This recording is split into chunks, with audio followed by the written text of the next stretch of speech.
കേരളത്തിൻ്റെ ഒരു വികസനവും അനുവദിക്കില്ല എന്ന നിലപാടാണ് ഇവിടെ UDF തുടർച്ചയായിട്ട് സ്വീകരിച്ചുകൊണ്ടിരിക്കുന്നത്. അതിൻ്റെ ഭാഗമാണ് ഇപ്പോൾ സഭയിൽ അവർ കാണിച്ചുകൊണ്ടിരിക്കുന്ന പേക്കൂത്തുകളെല്ലാം. ഇത് ജനങ്ങൾ ശരിയായ നിലയിൽ മനസ്സിലാക്കേണ്ടതുണ്ട്. ഭാവി കേരളത്തിൻ്റെ താൽപ്പര്യത്തെ മുൻനിർത്തി ആവശ്യമായ നിലപാടുകൾ ജനങ്ങൾ സ്വീകരിക്കുമെന്നുള്ള കാര്യത്തിൽ തർക്കമില്ല. സർ, വയനാടിൻ്റെ യാത്രാ പ്രശ്നങ്ങൾക്ക് പരിഹാരം കാണാൻ ഇന്ന് ഏർപ്പെടുത്തിയിട്ടുള്ള ഏറ്റവും പ്രധാനപ്പെട്ടതാണ് ഈ തുരങ്കപാത. വയനാടിൻ്റെ യാത്രയുമായി ബന്ധപ്പെട്ട് നിൽക്കുന്ന മറ്റൊരു പ്രശ്നം പൂഴിത്തോട് പടിഞ്ഞാറത്തറ റോഡാണ്.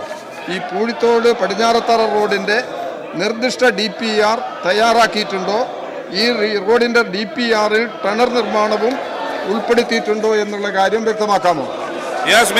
ബഹുമാനപ്പെട്ട അംഗം പറഞ്ഞ പൂഴിത്തോട് പടിഞ്ഞാറേത്തറ റോഡ് ഇൻവെസ്റ്റിഗേഷൻ പൂർത്തിയാക്കി പ്രവൃത്തിയുടെ പ്രാഥമിക പ്രോജക്റ്റ് റിപ്പോർട്ട് തയ്യാറാക്കിയിട്ടുണ്ട്.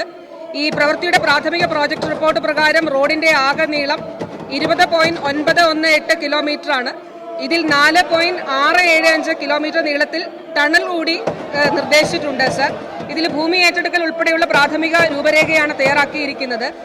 ഇത് പരിശോധിച്ചു വരുന്നുണ്ട് സർ. സർ, ഈ ആനക്കാംപൊയിൽ കള്ളാടി മേപ്പാടി തുരങ്കപാത പദ്ധതിക്കായി ഇതുവരെ സംസ്ഥാന സർക്കാർ 148,58,11,761 രൂപ കിഫ്ബിയിൽ നിന്നും ചെലവഴിച്ചിട്ടുണ്ട് സർ.